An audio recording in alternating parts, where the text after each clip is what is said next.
नमस्कार मेरे विद्यार्थी मित्रों। आरओ क्लास 12 से लेसन सेकंड जूझ हम पढ़ने जा रहे हैं। एक कहानी है जो कि आनंद यादव द्वारा रचित है। इसमें उन्होंने अपने साथ घटित घटनाओं का संकलन किया है।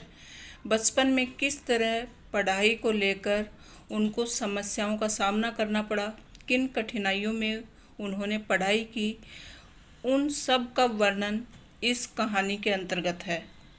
चलिए शुरू करते हैं। जूझ का मतलब होता है कि अगर किसी कार्य को करते समय हमें समस्याओं का सामना करना पड़ता है और उन समस्याओं को हम बहुत मुश्किल से पार कर पाते हैं तो उसे कहते हैं जूझ। आनंद यादव के साथ भी वैसा ही हुआ। वो बचपन में पढ़ाई करना चाहते थे, लेकिन उनके जो दादाजी थे वो चाहते थे कि वो खेती संभालें, पशु पक्षियों को संभालें और पढ़ाई लिखाई ना करें। लेकिन आनंद यादव इन सभी परिस्थितियों में और सभी संकटों का सामना करते हुए, जूझते हुए अपनी पढ़ाई जारी रखते हैं। ये हम इस कहानी के माध्यम से आज सरल भाषा में समझने की कोशिश करेंगे। बने रहिएगा।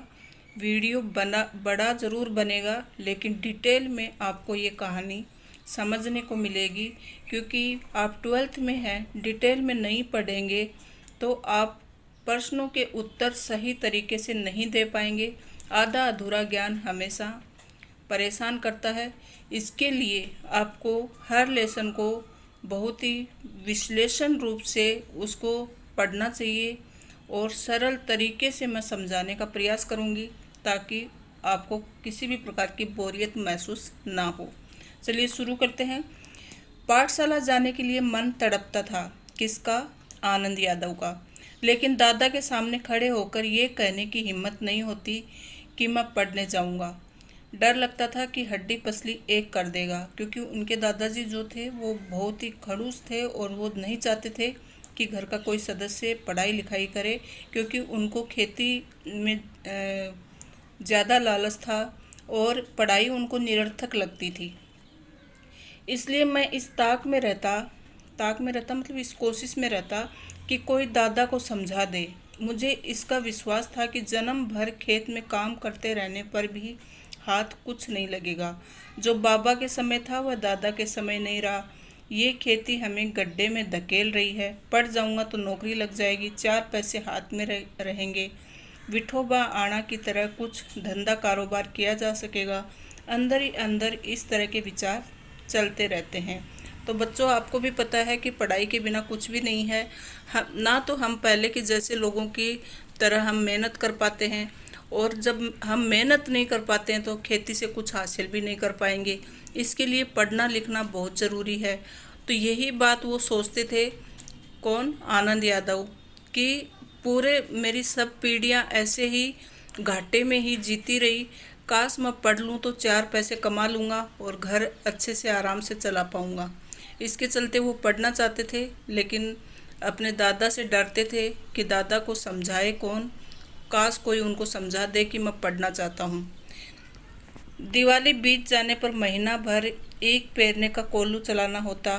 कोल्हू ज़रा जल्दी शुरू किया तो दादा की समझ में ईख की अच्छी खासी कीमत मिल जाती। ये उसकी समझ कुछ हद तक सही थी। जब चारों ओर कोल्हू चलने लगते तो बाजार में गुड़ की बहुतायत हो जाती। बहुतायत मतलब बहुत ज़्यादा गुड़ उससे निकलने लग जाता और भाव नीचे उतर जाते। उस समय नंबर 1 और नंबर 2 का गुड़ बहुत आता। हमारे जैसे खेतों पर ही बनाए गए नंबर 3 के गुड़ को कौन पूछता।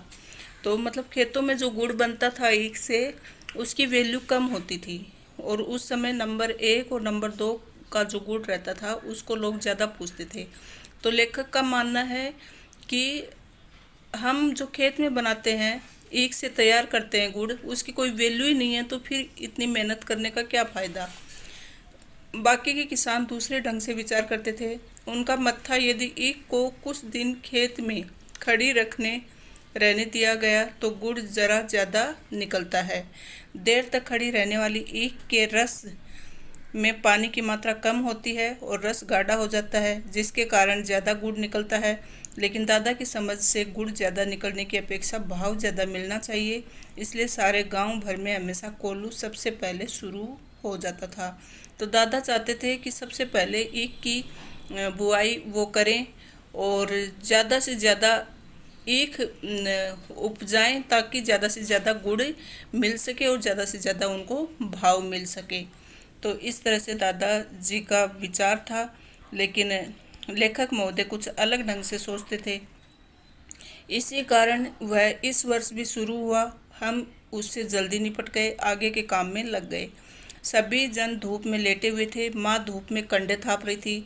कंडे मतलब आप जानते होंगे, गाँव में जो गोबर थापते हैं ना, गोबर की जो थेपड़ी होती है उसको कंडे कहते हैं। तो माँ धूप में कंडे थाप रही थी, मैं बाल्टी में पानी भर भर कर उसे दे रहा था। कुछ न कुछ बातचीत भी कर रहे थे।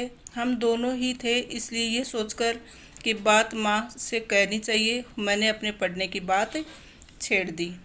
तो लेखक महोदय ने सोचा कि यही मौका है कि मैं माँ को अपने पढ़ाई के बारे में माँ के साथ कुछ विचार विमर्श करूं। माँ समझ जाएगी तो शायद दादाजी तक भी बात पहुंचा देंगी। माँ ने कहा, अब तू ही बता, मैं क्या करूं? पढ़ने लिखने की बात की तो वह बरहेला सुअर की तरह गुर्राता है। तुझे मालूम है, माँ के मन की जंगली सुअर बहुत गहराई में बैठा हुआ था। तो माँ ने भी अपनी बेबसी बता दी कि मैं भी चाहती हूँ कि तू पढ़े लिखे, लेकिन जब भी पढ़ाई की बात करती हूँ तो वह एकदम सुअर की तरह गुर्राता है। अब खेती के सभी काम बीत गए, मेरे लिए अब कुछ तो करना नहीं रह गया, इसलिए कहता हूँ तू दत्ताजी राव सरकार से मेरे पढ़ने के बारे में कह। आज ही रात को उनके यहाँ चलेंगे, मैं चलूँगा तेरे साथ, तू उन्हें सब कुछ समझा कर बता दे तो वे दादा को ठीक तरह से समझा देंगे। तो दत्ताजी राव जो रहते हैं, अच्छे पढ़े लिखे इंसान रहते हैं, तो वो कहते हैं कि जाकर तू दत्ताजी राव से बात कर और मैं भी तुम्हारे साथ चलूँगा और वो फिर दादाजी को समझा देंगे तो मैं पढ़ पाऊँगा।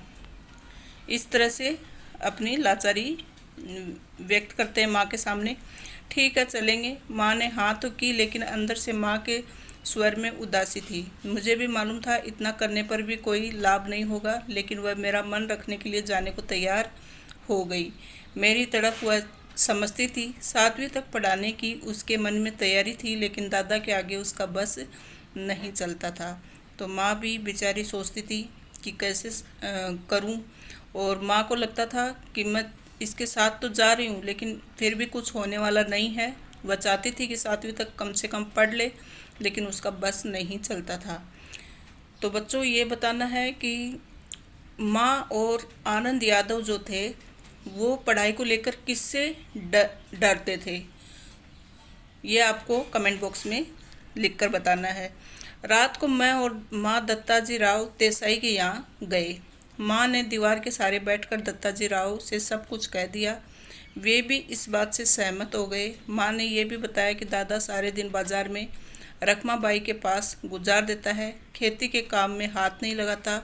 माँ ने देसाई को ये विश्वास दिला दिया कि दादा को सारे गांव भर आज़ादी के साथ घूमने को मिलता रहे, इसलिए उसने मेरा पढ़ना बंद कर मुझे खेती में जोत दिया है।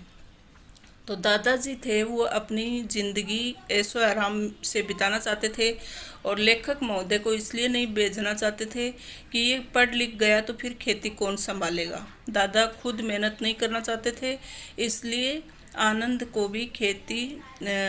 को खेती में धकेल दिया और उसकी पढ़ाई बंद कर दी, और पूरे दिन भर बाजार में रखमाबाई के पास बैठे रहते थे।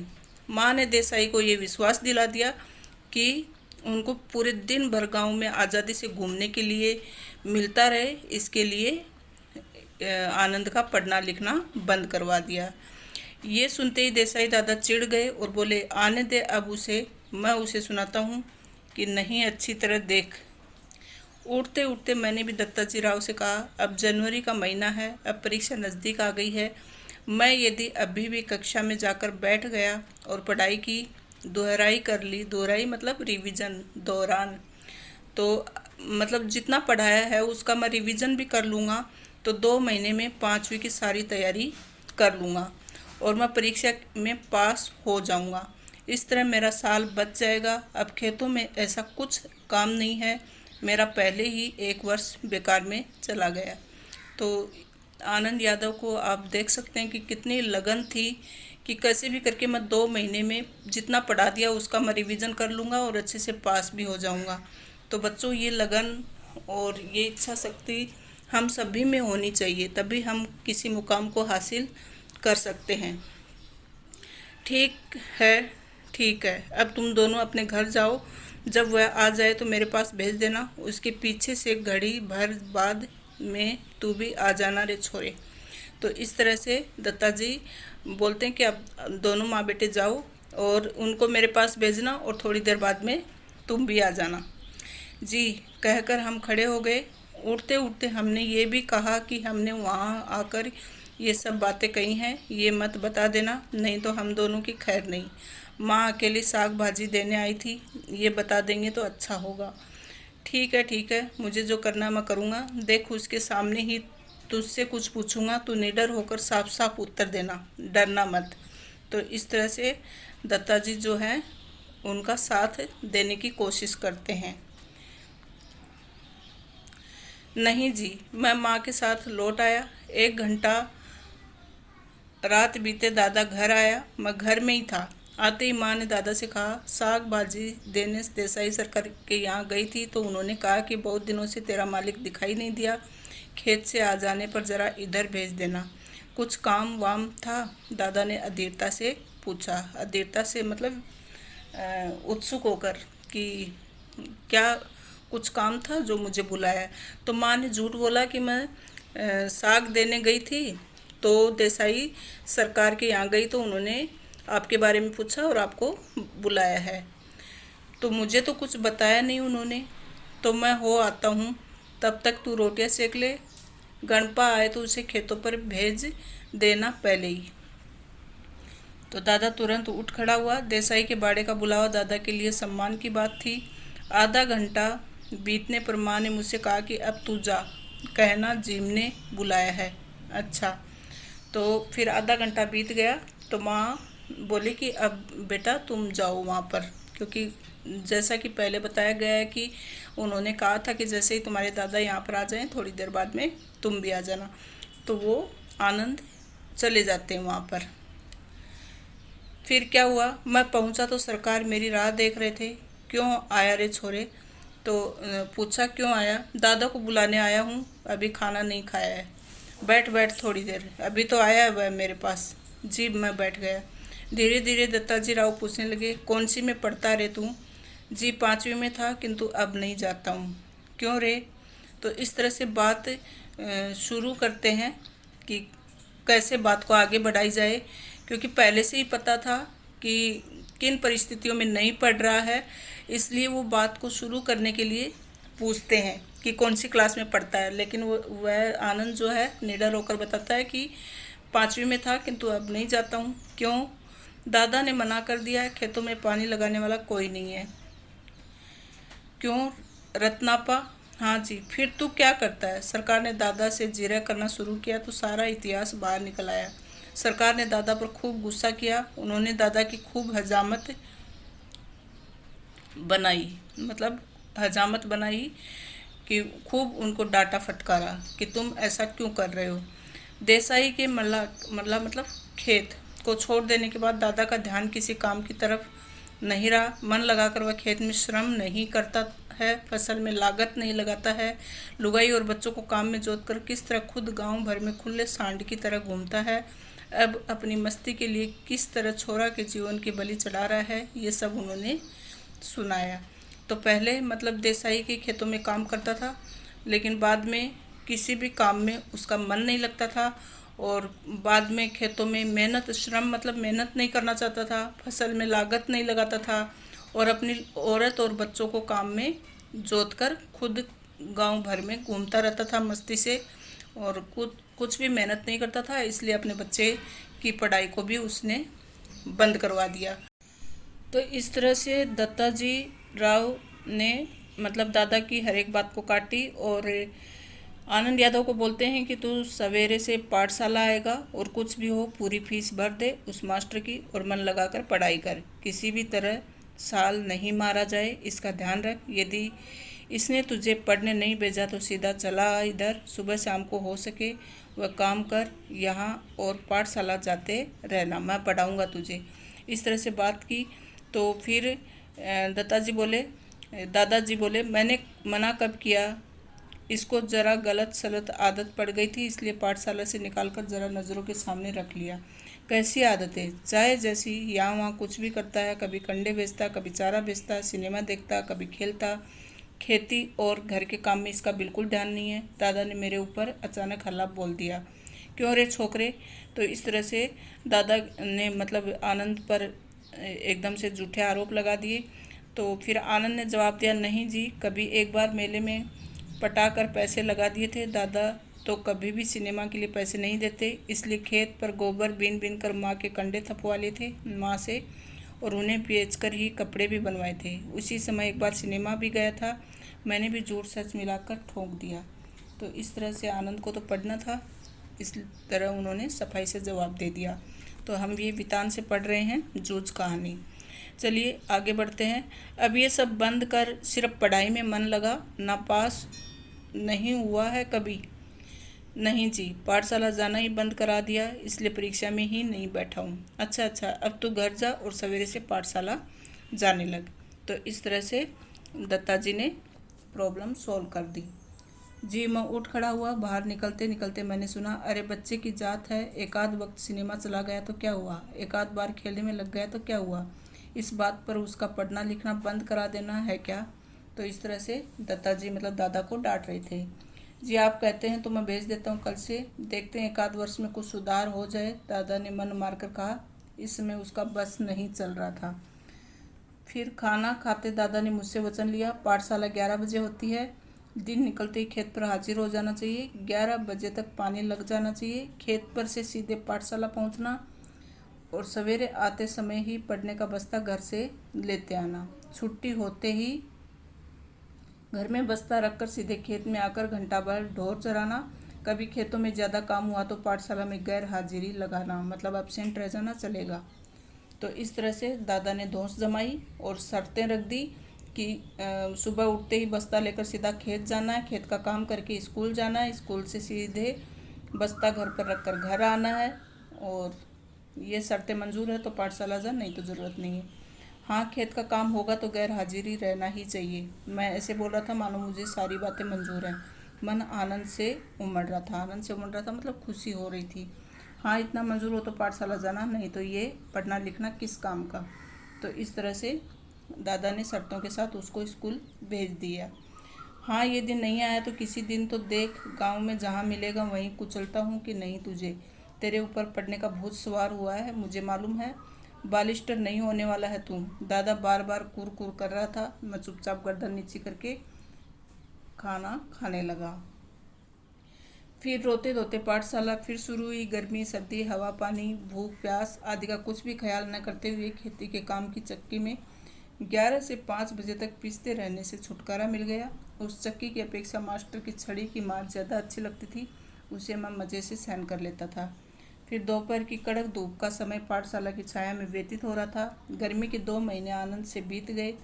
फिर से 5वीं में जाकर बैठने लगा। फिर से नाम लिखवाने की ज़रूरत नहीं पड़ी। 5वीं नापास की टिप्पणी नाम के आगे लिखी हुई थी। वह 5वीं के हाजिरी रजिस्टर में लिखा रहा था। पहले ही दिन कक्षा में गया तो गली के 2 लड़कों को छोड़कर कोई भी पहचान का नहीं था। मेरे साथ के सभी लड़के आगे चले गए थे। मेरी अपेक्षा कम उम्र के थे और मैं जिन्हें कम अक्ल का समझता था उन्हीं के साथ अब बैठना पड़ेगा। मतलब जो लेखक से कम अक्ल के थे उनके साथ लेखक को बैठना पड़ रहा था। उसके साथ के जितने भी थे वो आगे निकल गए थे। फिर मास्टर कौन है इसका पता नहीं था। पुरानी किताबें और पुरानी कापियों का उस कक्षा से कोई संबंध नहीं था। फिर भी लट्ठे के बने थैले में उन्हें ले आया। बस अड्डे पर कोई लड़का अपनी पोटली संभाले किसी इंतज़ार में कैसे बैठा होता है, उसी तरह मैं अपनी पढ़ाई की पुरानी धरोहर संभाले बैठा था। मतलब सब पुरानी किताबें बस्ते में डालकर ले आया, ये भी नहीं पता कि ये काम की हैं कि नहीं, और ऐसे ही बैठ गया। क्या नाम है मेहमान नया दिखाई देता है या गलती से इस कक्षा में आ बैठे हो।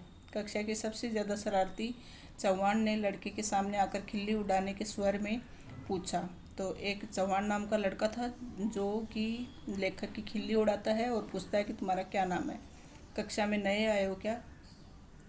मेरे ध्यान में आया कि मेरी पोशाक भी अजनबी जैसी है। बालूगढ़ी की लाल माटी के रंग में मटमेली हुई धोती और गमछा पहनकर मैं अकेला ही था। देखे देखे तुम्हारा गमछा, इस तरह से लोग उसको चिढ़ाने लगते हैं, उसकी क्लास के बच्चे। अब मेरा गमछा पूरी कक्षा में इसकी खींचातानी होगी, फट जाएगा। मन में ये सोचकर रुआंसा हो गया। रुआंसा मतलब रोने जैसी सूरत बना ली, लेकिन वैसा कुछ नहीं हुआ। उस लड़के ने उसे अपने सिर पर लपेट लिया और मास्टर की नकल करते हुए उसे उतारकर टेबल पर रखकर अपने सिर पर हाथ फेरते हुए उसकी आवाज़ निकाली। इतने में ही मास्टर आ गए। वह गुंडा झट से अपनी जगह पर जा बैठा। मेरा गमछा टेबल पर ही रहा।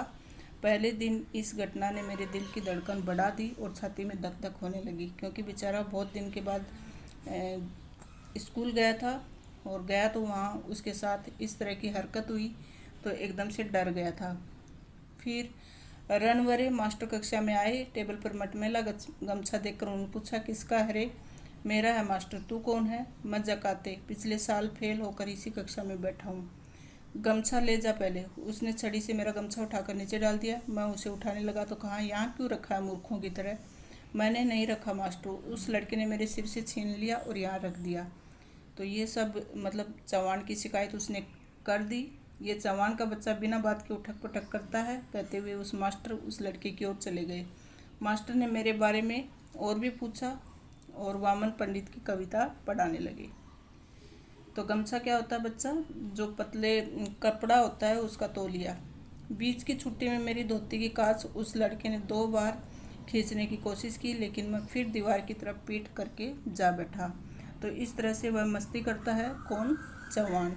घर जाते सोच रहा था कि लड़के मेरी खिल्ली उड़ाते हैं, धोती खींचते हैं, गमछा खींचते हैं, तो इस तरह कैसे निभा होगा, मतलब इस तरह कैसे मेरे दिन निकलेंगे।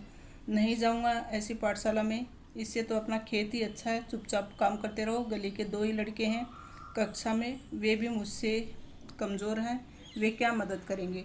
तो इस तरह से मन उदास हो गया था और लेखक सोचने लगे कि क्यों ना अपना खेत में ही काम कर लूँ, क्या ज़रूरत है ऐसी पाठशाला में जाने की। सवेरा हो जाने पर मैं उमंग में था। फिर से पाठशाला चला गया। माँ के पीछे पड़कर एक नई टोपी और 2 नाड़ी वाली चड्डी मलखाऊ रंग की 8 दिन में मंगवा ली। चड्डी पहनकर पाठशाला में और धोती पहनकर खेत पर जाना शुरू किया। धीरे धीरे लड़कों में परिचय बढ़ गया, मतलब लड़कों से परिचय बढ़ गया, जान पहचान हो गई।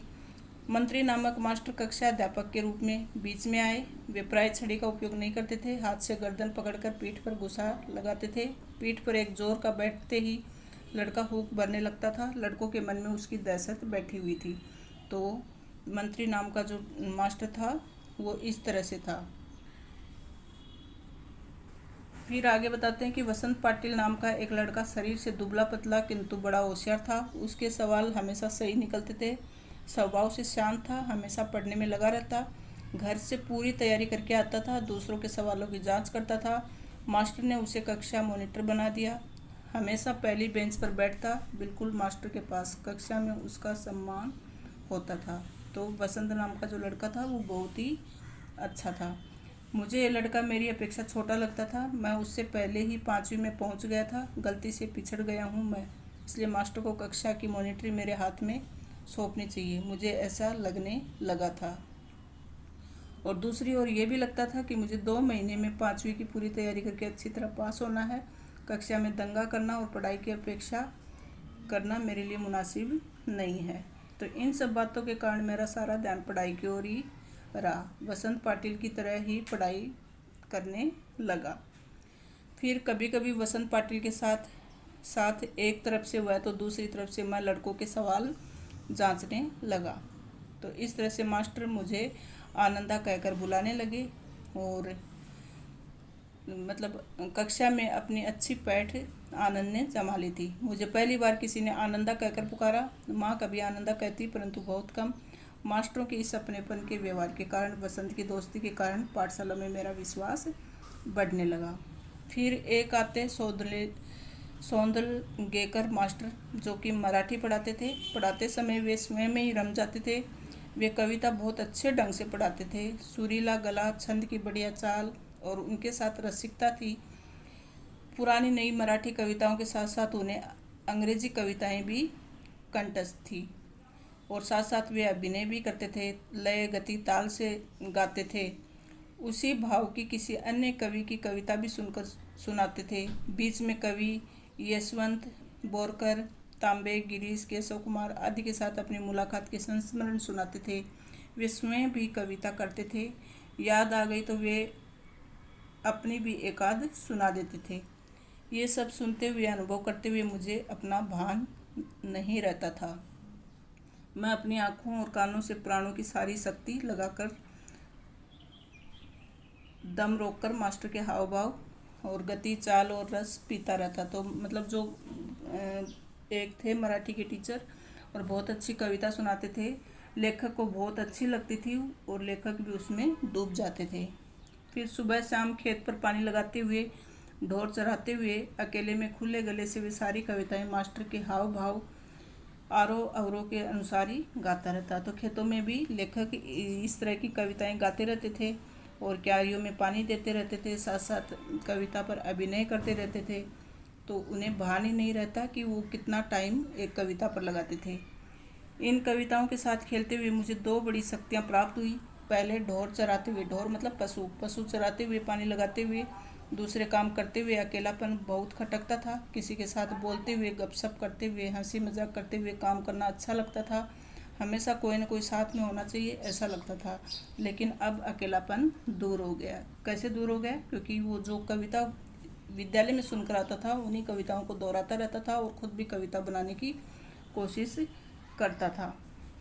फिर अभिनय के साथ गाता था, चेहरे पर कविता के भाव पैदा करने का प्रयत्न करता। मास्टर को मेरा प्रयत्न इतना अच्छा लगा कि उन्होंने 6ठी 7वीं कक्षा के सभी लड़कों के सामने मुझे बुलाकर गवाया। मतलब बड़ी क्लास के जो बच्चे थे उनके सामने लेखक को खड़ा किया, आनंद को, और इसकी कविताएं सुनवाई।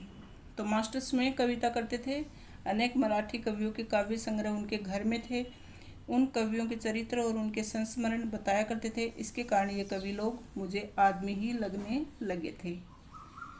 तो ये भी कवि थे मराठी के, सौंदलगेकर, और इसलिए वे विश्वास हुआ कि कवि भी अपने जैसा ही एक हाड़मास का, क्रोध लोभ का मनुष्य होता है। मुझे भी लगा कि मैं भी कविता कर सकता हूँ। तो लेखक को आत्मविश्वास हुआ कि मैं भी एक अच्छा कवि बन सकता हूँ, क्योंकि जो भी कविता करते हैं वो सब हैं तो मनुष्य ही, सभी हाड़ मांस के ही प्राणी हैं। जब ये सब कर सकते हैं तो मैं क्यों नहीं। तो इस तरह से विश्वास जागा। मास्टर के दरवाजे पर छाई हुई मालती की बेल पर मास्टर ने एक कविता लिखी थी। ये कविता और लता मैंने दोनों ही देखी। इसके कारण मुझे लगता था कि अपने आसपास, अपने गांव में, अपने खेतों में कितने ही ऐसे दृश्य हैं जिन पर मैं कविता बना सकता हूँ।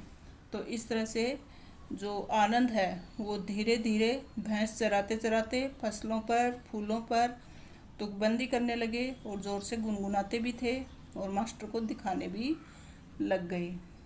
तो फिर पत्थर की शिला पर लिखते थे, कभी कभी भैंस पर भी लिख देते थे। जब कंठस्थ हो जाती तो पहुँच देते। किसी रविवार के दिन एक आध कविता बन जाती तो सोमवार के दिन मास्टर को दिखाते थे। तो इस तरह से कविता एक एक करके आगे बढ़ते गए। मतलब फिर आगे बताते हैं कि किस तरह से वो अच्छे मतलब कवि भी धीरे धीरे बन गए थे। बहुत बार तो सवेरा होने तक धीरज छूट जाता और मैं रात को ही मास्टर के घर जाकर कविता दिखाता। मतलब इतना अधीर हो जाते थे कि कब सुबह हो और कब जाकर मास्टर को मेरी कविता दिखाऊं। लेकिन कभी कभी तो मास्टर के घर जाकर रात को ही दिखा देते थे। वे उसे देखते और शाबाशी देते और फिर कभी कभी तो कविता के शास्त्र पर एक पूरी महफिल हो जाती। बोलते बोलते मास्टर बताते कवि की भाषा कैसी होनी चाहिए, संस्कृत भाषा का उपयोग कविता के लिए किस तरह होता है, छंद की जाति कैसे पहचानें, उसका लय क्रम कैसे देखें, अलंकारों में सूक्ष्म बातें कैसी होती हैं। तो ये सब बारीकियाँ वो अपने मास्टर से सीखते थे। अलंकारों का भी एक शास्त्र होता है। कवि को शुद्ध लेखन करना क्यों ज़रूरी होता है, शुद्ध लेखन के नियम क्या हैं आदि अनेक विषयों पर वे सहज बातें बताते रहते। मुझे उनके प्रति अपनापन अनुभव होता। वे मुझे पुस्तक देते, अलग अलग प्रकार की कविता संग्रह देते। उन्होंने कई नई तरह की कविताएं सुनाई तो लगा कि मैं इस डर्रे पर कविता बनाऊं। फिर तो सारे दिन उस दिशा में मेरी कोशिश चलती। इन बातों से सौंदलगेकर मास्टर के बहुत नज़दीक पहुंच गया। जाने अनजाने मेरी मराठी भाषा सुधरने लगी और उसे लिखते समय मैं बहुत सचेत रहने लगा। तो इस तरह से अलंकार, छंद, लय आदि को सूक्ष्मता से देखने लगा और शब्दों का नशा चढ़ने लगा और ऐसा लगने लगा कि मन में कोई मधुर बाज बजता रहता है। महत्वपूर्ण सभी प्रश्न उत्तरों पर चर्चा करेंगे जो कि पिछली एग्ज़ाम्स में आए हुए हैं और अभी 2020-21 की एग्ज़ाम में आने वाले हैं। चलिए, पहला प्रश्न है, जूझ शीर्षक के औचित्य पर विचार करते हुए ये स्पष्ट करें कि क्या ये शीर्षक कथानायक की किसी केंद्रीय चारित्रिक विशेषता को उजागर करता है। तो इसका उत्तर इस प्रकार से लिखेंगे, शीर्षक किसी भी रचना के मुख्य भाव को व्यक्त करता है। इस पाठ का शीर्षक जूझ पूरे अध्याय में व्याप्त है। जूझ का अर्थ है संघर्ष करना। इसमें कथानायक आनंद ने पाठशाला जाने के लिए संघर्ष किया। ये एक किशोर के देखे और भोगे हुए गांवई जीवन के क्षुद्र यथार्थ व परिवेश को विश्वसनीय ढंग से व्यक्त करता है।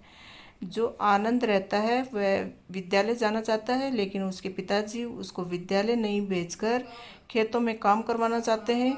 वहीं उसके जो गुरु हैं और साथ ही उनकी माँ है, वो आनंद का सहयोग करती है और वो भेजना चाहती है, लेकिन इसके लिए आनंद को बहुत ही कठिनाइयों का सामना करना पड़ता है। एक तरह से देखा जाए तो वह जूझता रहता है पूरे इस कहानी में। इसके लिए इस पाठ का नाम जूझ रखा है।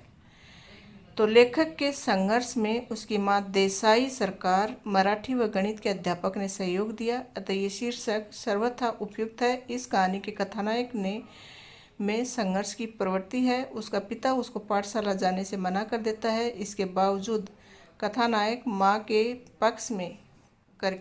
माँ को अपने पक्ष में करके देसाई सरकार की सहायता लेता है। वह दादा व देसाई सरकार के समक्ष अपना पक्ष रखता है तथा अपने ऊपर लगे आरोपों का उत्तर देता है। आगे बढ़ने के लिए वह कठिन शर्त मानता है। पाठशाला में वह नए माहौल में ढलने, कविता रचने आदि के लिए संघर्ष करता है। इस प्रकार ये शीर्षक कथानायक की केंद्रीय चारित्रिक विशेषता को उजागर करता है। चलिए बच्चों, दूसरा प्रश्न है, स्वयं कविता रच लेने का आत्मविश्वास लेखक के मन में कैसे पैदा हुआ। सैंपल पेपर 2007 के लिए दिया हुआ है, तो आपकी एग्ज़ाम में आ सकता है क्योंकि महत्वपूर्ण प्रश्न है इसके लिए। इसका उत्तर है बच्चों, लेखक को मराठी का अध्यापक बड़े आनंद से पढ़ाता था। वह भाव, छंद और लय के साथ कविताओं का पाठ करता था। बस तभी लेखक के मन में ये विचार आया कि क्यों न वह भी कविताएं लिखना शुरू करे। खेती में काम करते करते, भैंसें चराते चराते उसे बहुत सा समय मिल जाता था। इस कारण लेखक ने कविताएं लिखनी आरंभ कर दी। अपनी सारी कविताओं को वह मराठी के अध्यापक को दिखाता था ताकि उसकी कमियों को दूर किया जा सके। प्रश्न नंबर 3, कविता के प्रति लगाव से पहले और उसके बाद अकेलेपन के प्रति लेखक की धारणा में क्या बदलाव आया। तो लेखक की धारणा में क्या बदलाव आया वो देख लेते हैं हम। जब लेखक को कविता के प्रति कोई लगाव नहीं था तो उसे अपना अकेलापन काटने को दौड़ता था। इसी अकेलेपन ने उसके मन पर निराशा की छाया डाल दी थी।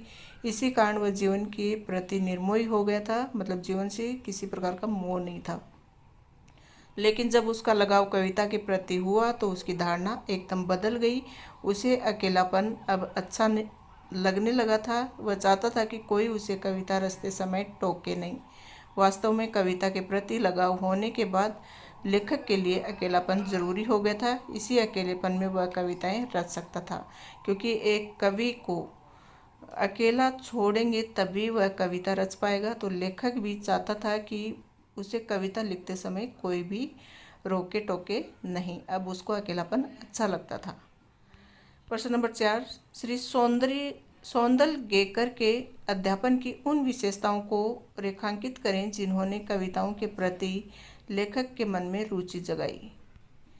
तो लेखक के मन में, ये मराठी अध्यापक थे, इन्होंने ही रुचि जगाई थी। इनका नाम था सौंदलगेकर। लेखक बताता है कि पढ़ाते समय वे समय में रम जाते थे। उनका कविता पढ़ाने का अंदाज बहुत अच्छा था। सुरीला गला, छंद की बढ़िया लय ताल और उसके साथ ही रसिकता थी उनके पास।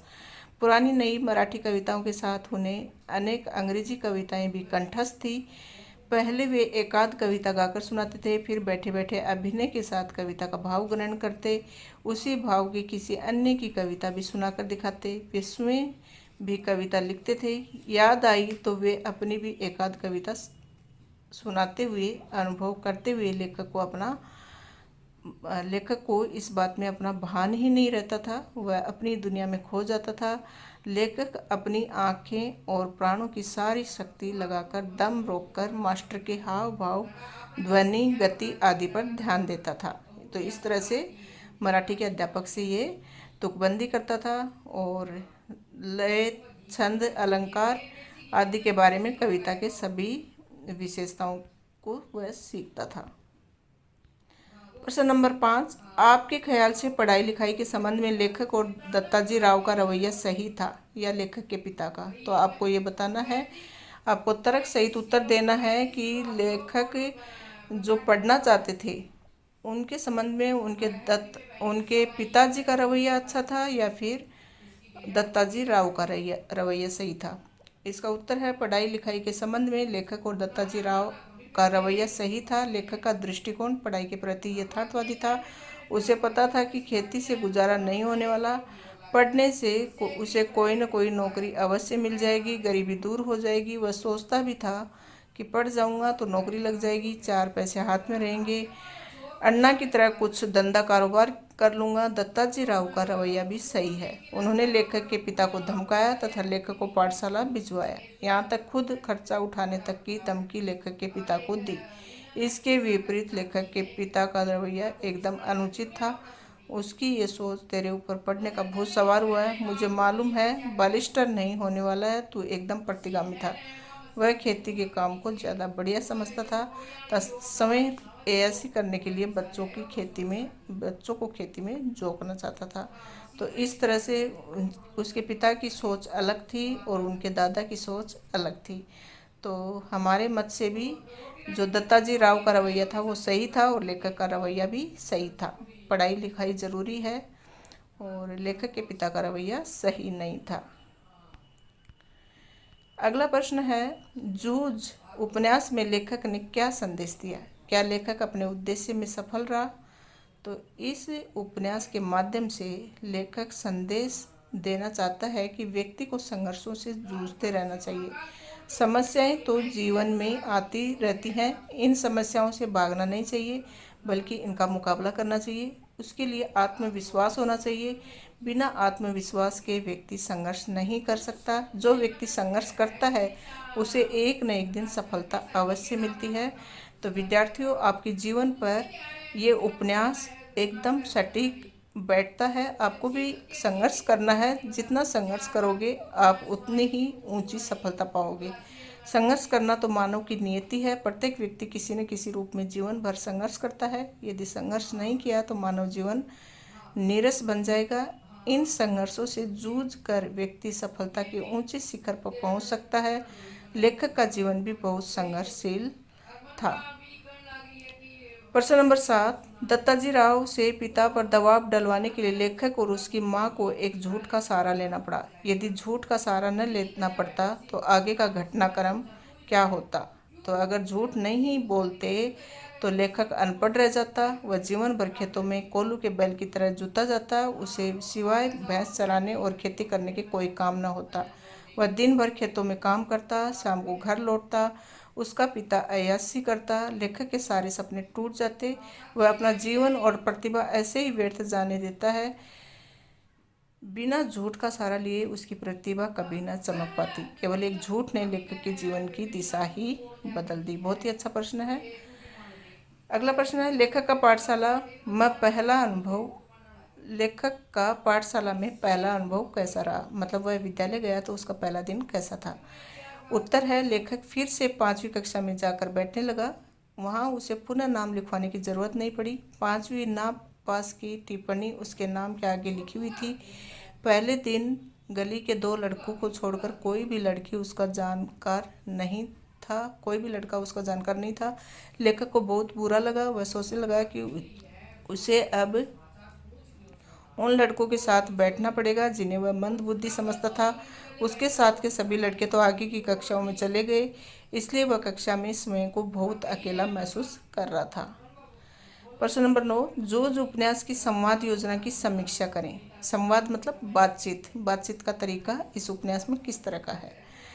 तो संवाद योजना की दृष्टि से ये उपन्यास बहुत सफल रहा। इस उपन्यास के संवाद रोचक, मार्मिक, छोटे किंतु प्रभावशाली हैं। उपन्यासकार ने पात्रों के अनुकूल संवाद प्रस्तुत किए हैं, इसलिए उनकी संवाद योजना पात्रों की चारित्रिक विशेषताएं भी प्रस्तुत करती हैं। इस उपन्यास के सभी पात्र अपने स्तर और स्थिति के अनुसार संवाद बोलते हैं।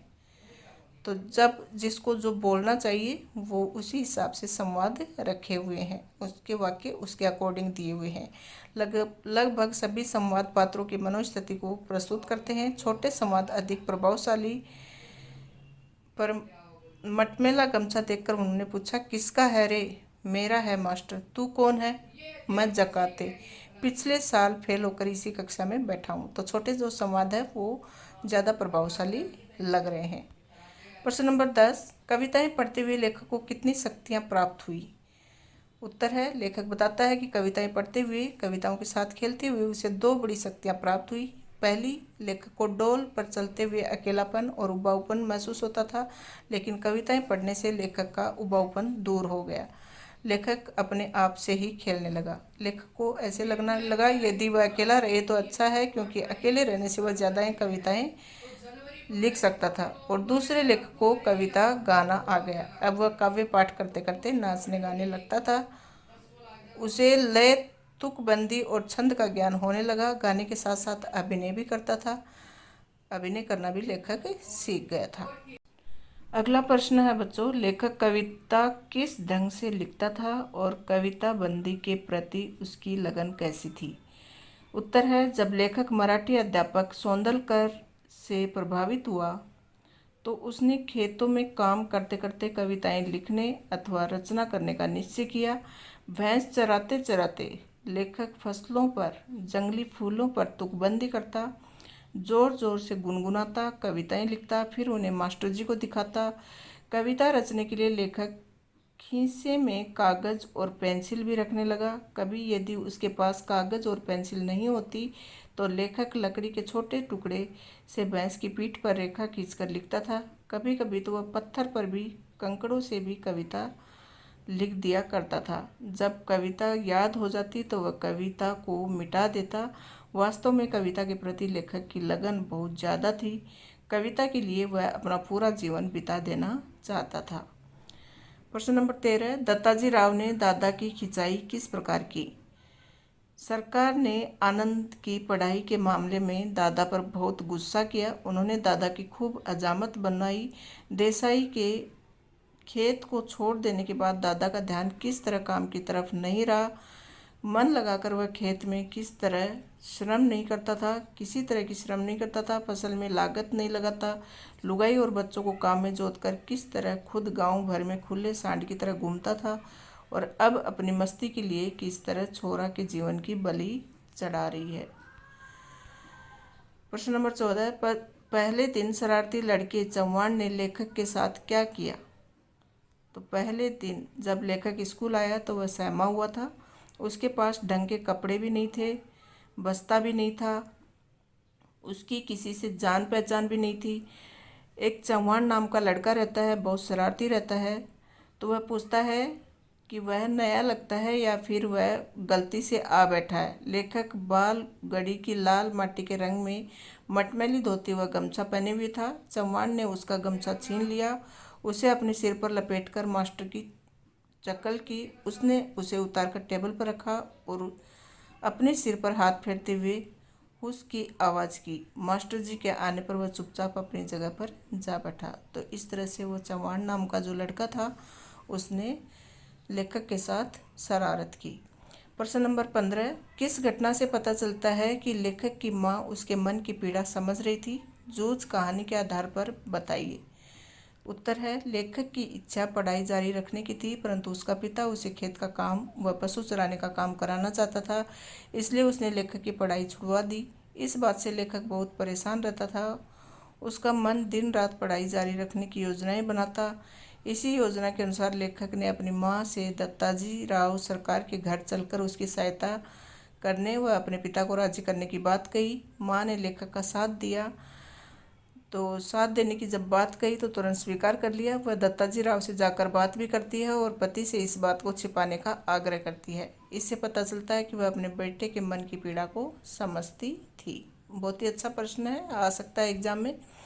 प्रश्न नंबर 16, दत्ताजी राव की सहायता के बिना जूझ कहानी का मैं पात्र वह सब नहीं पा सकता जो उसे मिला। तो यहाँ लेखक ये बताना चाहते हैं कि अगर दत्ताजी राव मदद नहीं करते तो मैं लेखक नहीं बन पाता। तो इस बात को आपको स्पष्ट करना है। उत्तर है, लेखक के पिता ने खेत में काम के नाम पर उसका स्कूल जाना बंद कर दिया। उसे लगता था कि उसका बेटा बिगड़ जाएगा। माँ बेटे के प्रयास असफल हो गए। उनके गांव में दत्ता साहब सर्वाधिक प्रभावशाली व्यक्ति थे। लेखक का पिता उनका दबाव मानता था। माँ बेटे ने एक झूठ के सहारे दत्ताजी राव से सहायता मांगी। दत्ताजी राव ने पिता को खूब डांट लगाई तथा उसके कहने पर लेखक का पिता उसे पढ़ाने के लिए तैयार हो जाता है। पाठशाला में लेखक अन्य बच्चों के संपर्क में आकर पढ़ने लगता है। इस प्रकार दत्ताजी राव लेखक के जीवन में बड़ा बदलाव लेकर आए। तो इस तरह से हम कह सकते हैं कि इनके बिना लेखक की पढ़ाई नहीं हो सकती थी और वे अनपढ़ ही रह जाते। प्रश्न नंबर 17 बहुत ही अच्छा है, 2008 और 2013 में आया हुआ है। जूझ कहानी में आपको किस पात्र ने सबसे अधिक प्रभावित किया और क्यों? उसकी किन्हीं 4 चारित्रिक विशेषताओं पर प्रकाश डालिए। तो जूझ कहानी में सबसे ज़्यादा जो प्रभावित करता है वह दत्ताजी राव, क्योंकि वो प्रभावशाली व्यक्ति रहते हैं। वे आम लोगों के कष्ट दूर करने की कोशिश करते हैं और उनके चरित्र की ये विशेषताएं हैं। वो तर्कशील रहते हैं। तर्क के आधार पर वो दूसरों को गलत साबित करते हैं। लेखक की पढ़ाई के संबंध में वे लेखक के पिता से तर्क करते हैं, जिसके कारण उन्हें पढ़ाने की मंजूरी दे देता है। मददगार होते हैं। दत्ताजी राव लोगों की मदद करते हैं। वे लेखक की पढ़ाई का खर्चा भी उठाने को तैयार हो जाते हैं। वे अच्छे प्रेरक भी हैं। दत्ताजी साहब का व्यक्तित्व प्रेरणादायक है। वे अच्छे कार्यों के लिए दूसरों को प्रोत्साहित करते हैं। इसी की प्रेरणा से लेखक का पिता बेटे को पढ़ाने के लिए तैयार होता है और समझदार हैं। दत्ता बेहद सूझबूझ वाले व्यक्ति थे। लेखक उसकी माँ की बात का अर्थ वे शीघ्र ही समझ जाते हैं। वे लेखक के पिता को बुलाकर उसे समझाते हैं वह बेटे की पढ़ाई करवाए। वह माँ बेटे की बात को गुप्त ही रखता है। प्रश्न नंबर 18, जूझ कहानी के प्रमुख पात्र को पढ़ना जारी रखने के लिए कैसे जूझना पड़ा और किस उपाय से वह सफल हुआ? तो उत्तर है, लेखक के पिता उसे पढ़ाना नहीं चाहता था, जबकि लेखक व उसकी माँ पिता के रवैये से सहमत नहीं थे। उन्होंने दत्ताजी राव की सहायता से ये कार्य किया। लेखक पाठशाला जाना शुरू कर देता है। वहाँ दूसरे लड़कों से उसकी दोस्ती होती है। वह पढ़ने के लिए हर तरह का प्रयास करता है। स्कूल में वृत्ति, किताबों आदि की समस्या से उसे 2-4 होना पड़ता है। यहीं पर मराठी के अच्छे अध्यापक से वह प्रभावित होकर कविताएं भी लिखने लगता है। वह खेतों में काम के समय भी आसपास के दृश्यों पर कविता बनाने लगता है। उन कविताओं को अपने अध्यापक सौंदल कर को दिखाता है। ये सब कार्य उसने एक झूठ के सहारे किया। अगर वह झूठ न बोलता तो दत्ताजी राव उसके पिता पर दबाव नहीं डालते। अगला प्रश्न है, जूझ कहानी में पिता को मनाने के लिए माँ और दत्ताजी राव की सहायता से एक चाल चली गई। क्या ऐसा कहना ठीक है? तो मतलब अपने पिता को मनाने के लिए माँ और दत्ताजी राव की सहायता से एक चाल चलनी पड़ी, तो वो क्या उचित थी? लेखक का मन पाठशाला जाने के लिए तड़पता है। उसके पिता ने खेतों में काम के बहाने उसे स्कूल जाने से रोक दिया। माँ और बेटा पिता को नहीं मना सकते थे। अब उनके पास अंतिम उपाय दत्ताजी राव थे, जो गांव में सर्वाधिक प्रभावशाली थे। तो माँ और बेटा उनके पास जाते हैं और उनके पिता की शिकायत करते हैं। वे पिता के बारे में झूठ भी बोलते हैं। दत्ताजी राव ने लेखक के पिता को बुलाकर बेटे की पढ़ाई के संबंध में डांट लगाई तथा उसे स्कूल भेजने का आदेश दिया। पिता ने भी कुछ शर्तों के साथ हामी भर दी। इस तरह लेखक का स्कूल जाना शुरू हो गया। वहाँ अब मित्रों से मिला तथा एक शिक्षक के प्रभाव में आकर कविताएं रचने लगा। ये सब झूठ के जरिए हुआ। नैतिकता की दृष्टि से ये झूठ गलत था, परंतु झूठ भी सही माना जाता है जो कल्याणकारी हो। इस तरह झूठ का सहारा लेने से जीवन व सपनों का विकास होता है, तो वह झूठ अच्छा होता है। प्रश्न नंबर 20, जूझ कहानी प्रतिकूल परिस्थितियों के बीच संघर्ष की कहानी है। बहुत अच्छा प्रश्न है, बहुत बार एग्जाम में आया है कि ये जो कहानी है वह प्रतिकूल परिस्थितियों में संघर्ष की कहानी है। आपको पता ही है कि जो आनंद रहता है वह पढ़ना चाहता है, लेकिन उसके पिता उसको पढ़ाना नहीं चाहते, खेती का काम करवाना चाहते हैं, लेकिन फिर भी वह किस तरह से दत्ताजी राव से मिलता है, झूठ का सहारा लेकर अपने पिता के खिलाफ जाकर वह पढ़ाई करता है और खेतों में भी काम करते करते वह पढ़ाई करता है। तो कितनी सारी मुसीबतों का सामना करते हुए वह प्रतिकूल परिस्थितियों में भी अपना संघर्ष जारी रखता है और फिर एक अच्छा कवि बन जाता है। तो चलिए देख लेते हैं उत्तर। ये कहानी एक किशोर के देखे और भोगे ग्रामीण जीवन के यथार्थ की गाथा है। इस कहानी में एक किशोर को पिता के तानाशाही रवैये के कारण खेती में लगना पड़ा। उसका मन पाठशाला के लिए तड़पता था, वह परिस्थितियों से जूझता था। ये एक किशोर को देखे और भोगे गए गांवी जीवन के खुरदरे यथार्थ और परिवेश को विश्वसनीय ढंग से प्रतिबिंबित करता है।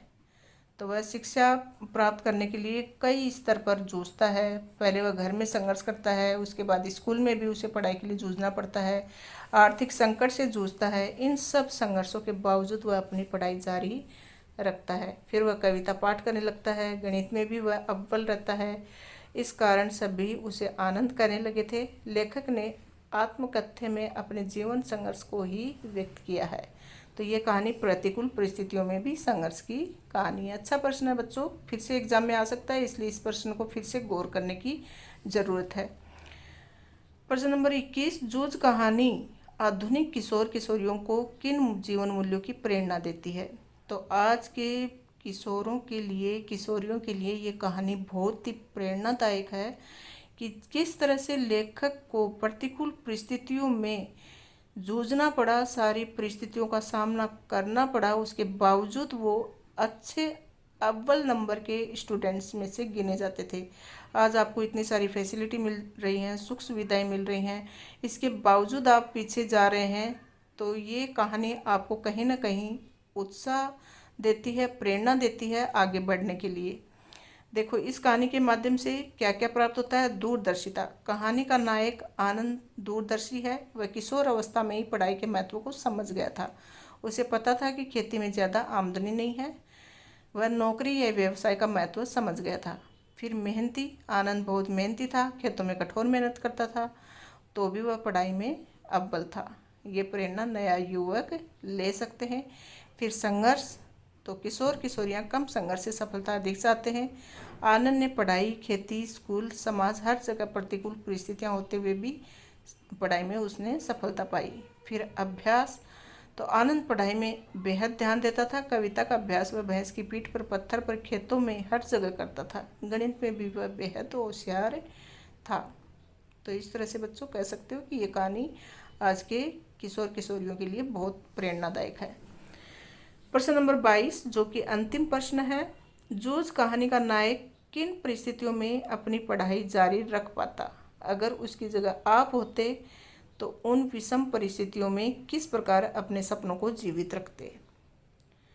तो अगर आप होते आनंद की जगह तो क्या करते? जूझ कहानी के नायक के सामने संकट था। उसके पिता के लिए खेती ही सब कुछ था। शिक्षा को वह निरर्थक मानते थे। उसने लेखक का स्कूल जाना बंद करवा दिया क्योंकि वे खेती व पशु चराने का काम उससे करवाना चाहते थे। लेखक व उसकी माँ पढ़ाई के बारे में उससे बात करते डरते थे। उन्हें दत्ताराव के जरिए अपनी बात मनवाई। पिता ने खेती के काम करने की शर्त पर स्कूल भेजने की मंजूरी दे दी।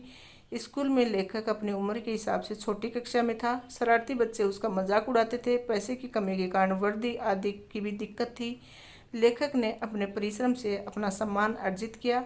कविता व गणित में अव्वल स्थान प्राप्त किया। अगर मैं लेखक की जगह होता तो मैं भी मेहनत करता, संघर्ष करता, लगन से अपना लक्ष्य हासिल करता।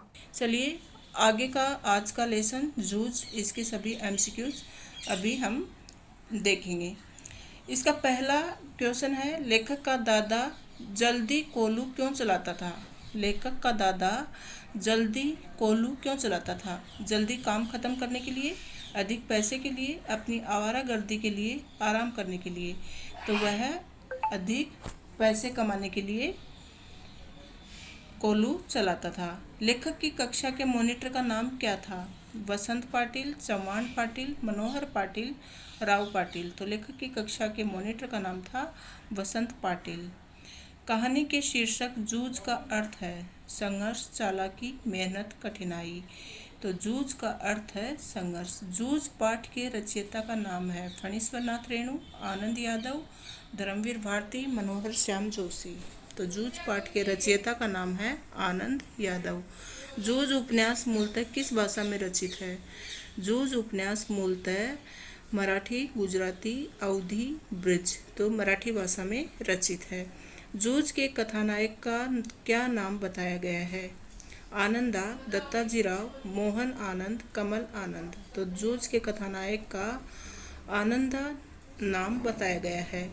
पाठशाला जाने की बात लेखक ने सबसे पहले किससे की? तो पाठशाला जाने की बात लेखक ने सबसे पहले अपनी माँ से की। पढ़ाई के लिए लेखक अपनी माँ के साथ किसके पास गया? पढ़ाई के लिए लेखक अपनी माँ के साथ दत्ताजी राव के पास गया। सौंदलगेकर किस विषय का अध्यापक था? अंग्रेजी का, गणित का, मराठी का, संस्कृत का। तो जो सौंदलगेकर था वह मराठी का अध्यापक था। लेखक की माँ के अनुसार उसका पति दिन भर किसके पास रहता है? तो लेखक की माँ के अनुसार उसका पति दिन भर रखमाबाई के पास रहता है। खेत का कौन सा काम समाप्त होने के बाद लेखक ने माँ से पढ़ाई की बात की? पानी लगाने का काम, बिजाई का काम, कटाई का काम, कोल्हू का काम। तो यहाँ पर आंसर आएगा कोल्हू का काम। लेखक पढ़ना क्यों चाहता है? ज्ञान के लिए, नौकरी के लिए, विद्वान बनने के लिए, कवि बनने के लिए। तो लेखक नौकरी के लिए पढ़ना चाहता है। लेखक की माँ के अनुसार पढ़ाई की बात करने पर लेखक का पिता कैसे गुर्राता है? कुत्ते के समान, शेर के समान, जंगली सुअर के समान, चित्ते के समान। तो लेखक की माँ के अनुसार पढ़ाई की बात करने पर लेखक का पिता जंगली सुअर के समान गुर्राता है। लेखक की माँ के अनुसार उसके पति ने लेखक को पाठशाला जाने से क्यों रोक दिया? खर्चे से बचने के लिए, बीमारी से बचने के लिए, अनपढ़ता से बचने के लिए, खुद काम से बचने के लिए। तो खुद काम से बचने के लिए उसके पति ने लेखक को पाठशाला जाने से रोक दिया। दादा राव साहब के यहाँ तत्काल क्यों चला गया? तो अपना सम्मान समझकर, डर कर, पैसों के लालच से, घबरा कर। तो दादा राव साहब के यहाँ अपना सम्मान समझकर चला गया। लेखक के पिता का नाम क्या था? रत्नाप्पा, कृष्णप्पा, रामप्पा, मोहनप्पा। तो लेखक के पिता का नाम रत्नाप्पा नाम था। शर्त के अनुसार पाठशाला जाने से पहले लेखक को सवेरे कितने बजे तक खेत में काम करना होता था? तो शर्त के अनुसार पाठशाला जाने से पहले लेखक को सुबह 11 बजे तक काम करना था। स्कूल से छुट्टी के बाद लेखक को कितने घंटे पशु चराने होते थे? स्कूल से छुट्टी के बाद लेखक को 1 घंटा पशु चराना होता था। लेखक के कक्षा अध्यापक का नाम क्या था? वसंत, सौंदलगेकर, मंत्री, मोहन। तो लेखक के कक्षा अध्यापक का नाम मंत्री था। जूझ कहानी में लेखक की किस प्रवृत्ति का उद्घाटन हुआ है? जूझ कहानी में लेखक की संघर्षमयी प्रवृत्ति का इसमें उद्घाटन हुआ है। जिस शरारती लड़के ने लेखक के सिर से गमछा छीना था उसका नाम क्या था? उसका नाम चौहान था। लेखक को गणित पढ़ाने वाले मास्टर का नाम क्या था? लेखक को गणित पढ़ाने वाले मास्टर का नाम मंत्री था। लेखक के पिता की कैसी प्रवृत्ति थी? मतलब दादा की। तो गुस्सैल और हिंसक स्वभाव वाले थे वो। Thank you students. वीडियो आपको ज़रूर अच्छा लगा होगा और अगर अच्छा लगा है तो लाइक और शेयर तो बनता है। Thank you so much.